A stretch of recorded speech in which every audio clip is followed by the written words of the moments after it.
Mga kapinta, kapag wala tayong sanding machine, gamit na kayo ng rodela, tapos lagyan nyo ng layout, tapos masking tape tulad nya, no? Para meron na kayong sanding block.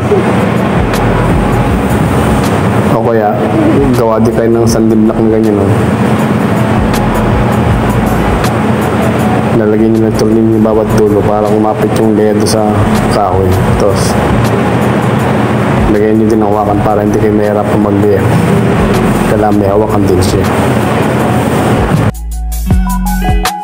Ang purpose niya nga pala niyan, kaya natin din ginagamitin ng sanding block o sanding machine kapag nilihan natin upang magpantay siya. Mawala yung mga bukol, yung lubog. Pag nilihan natin ng sanding block, pumapantay siya. Kailangan kapag nililihan mo, medyo kakapain mo rin para hindi ka sumobra sa pagliliha.